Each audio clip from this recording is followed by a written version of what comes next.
అందరికీ నమస్కారం. ఎట్లున్నారు? నేను మీరమ్మ. ఇంగ్లీష్ వింటే రాదు అంటేనే వస్తుంది అనే కార్యక్రమానికి స్వాగతం సుస్వాగతం. ఇలా మన ఈరన్నతో ఇంగ్లీష్ ముచ్చట్లు విందాం రండి. ఏందే నరేష్ మీరమ్మ నువ్వు ఆగు జరా, ఏం చెప్పకు నాకు. నేను నిన్న కాలేజ్ కి వెళ్ళలేదు.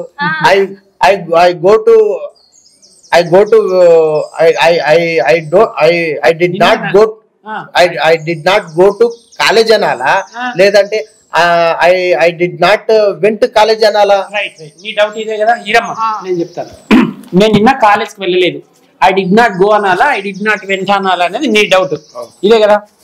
బాగా గుర్తుపెట్టుకున్నా నరేష్. ఒక పని జరగలేదు, పాస్ట్ లో గతంలో జరగలేదు, డిడ్ నాట్ తర్వాత వర్బ్ యొక్క మొదటి రూపాన్ని తీసుకోవాలి. నేను వెళ్ళలేదు అంటే ఐ డిడ్ నాట్ గో అనాలి, వెంట అనొద్దు.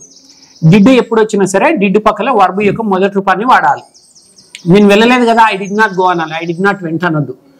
ఆమె రాలేదు అంటే షీ డిడ్ నాట్ కమ్ అనాలి కానీ షీ డిడ్ నాట్ కేమ్ అనొద్దు. వారు వెళ్ళలేదంటే దే డిడ్ నాట్ గో అనాలి కానీ దే డిడ్ నాట్ వెంట అనలేదు అనొద్దు. ఇప్పుడు పెన్ను ఉంది, నేను తీసుకున్నానా పెన్ను? తీసుకోలేదు. ఐ డిడ్ నాట్ టేక్ అనాలా, ఐ డిడ్ నాట్ టుక్ అనాలా? ఐ డిడ్ నాట్ టేక్ అనాలా. ఐ డిడ్ నాట్ టేక్ అనాలా. రైట్. ఇప్పుడు డిడ్ స్పెల్లింగ్ ఏంటంటే DID did.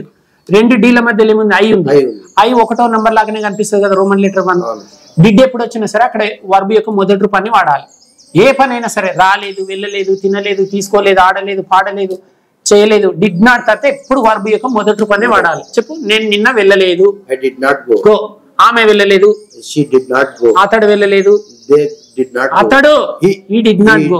He did not go. అంతే. ఒక పని జరగలేదంటే డిడ్ నాట్ వస్తుంది, తర్వాత వర్బ్ యొక్క మొదటి రూపాన్ని వాడాలి. రైట్. ఇక చూసిరు కదా మన నరేష్ అన్న తిప్పలు. ఇట్లా కూడా మీరు తిప్పలు పడితే మా ఈరన్న దగ్గరకు వచ్చి ఇంగ్లీష్ నేర్చుకోర్రి. ఓకేనా?